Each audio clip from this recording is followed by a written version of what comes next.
Hi, my name is Melissa, and I am a licensed professional counselor. I created this video in honor of World Bipolar Day. Not only as a mental health professional do I treat clients with bipolar disorder, I am also a friend and a family member to those affected by it. I'd like you to think about something. I'd like you to think about how many friends do you have on Facebook? How many followers do you have on Twitter? How many connections do you have on LinkedIn or Snapchat? Now think about this. Out of every 100 people, 1 to 3 of them are affected by bipolar disorder. So in some way, you are connected to someone that has bipolar, whether you're aware of it or not. It is much more common than you realize. So what is bipolar disorder anyway? I'm going to give you a very condensed explanation of the difference between bipolar 1 and bipolar 2 for the sake of time and for the sake of not giving you so much information that it's overwhelming and confusing. So before I jump into my explanation of what bipolar 1 and 2 are, I'm going to explain the difference between mania and depression. Mania is your feelings of euphoria.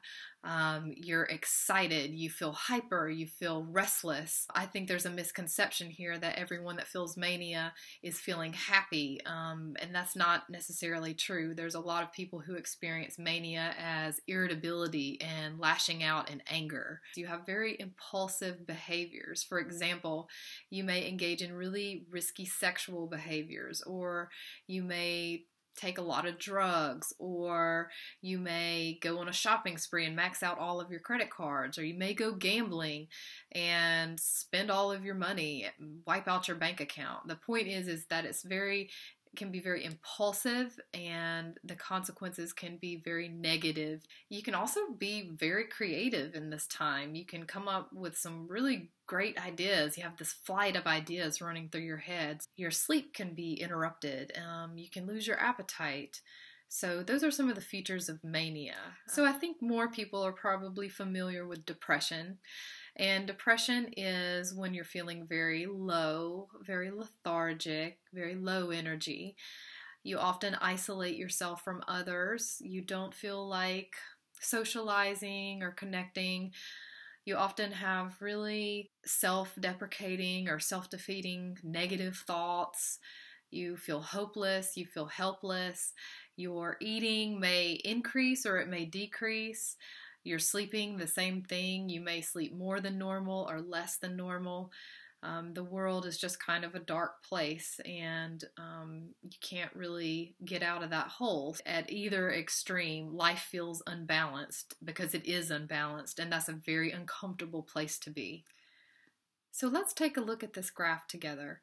So look at the very middle line that says baseline. So this is what we will consider normal behavior.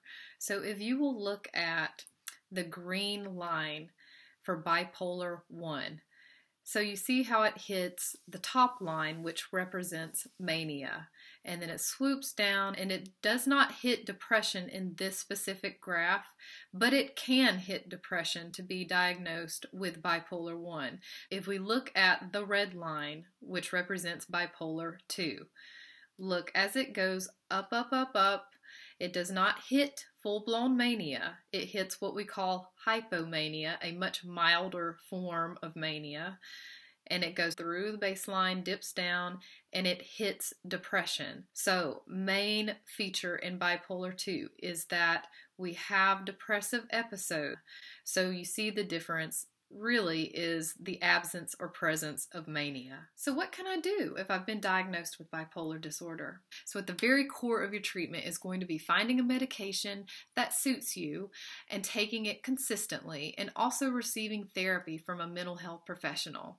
And in therapy, you're going to be able to learn coping skills and how to recognize your triggers and how to identify patterns in your moods and your thoughts and your behaviors. And all of those things are key to learning how to manage this and living a successful life. Also, making sure you have a great support system. If you don't feel like the people around you are supporting what you're going through at this time, it's time to develop a new one.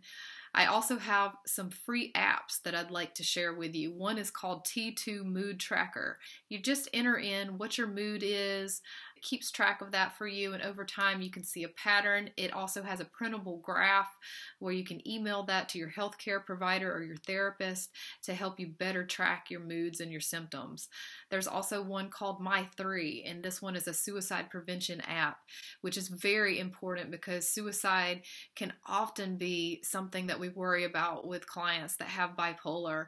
And for those of you who are not diagnosed with bipolar disorder, but have a friend or a family member who is, my advice to you if you want to provide support is to research this. Become as educated as possible on this so you understand the symptoms and you understand what it's like and what to watch for. Thank you so much for watching my video today, and I hope you learned something.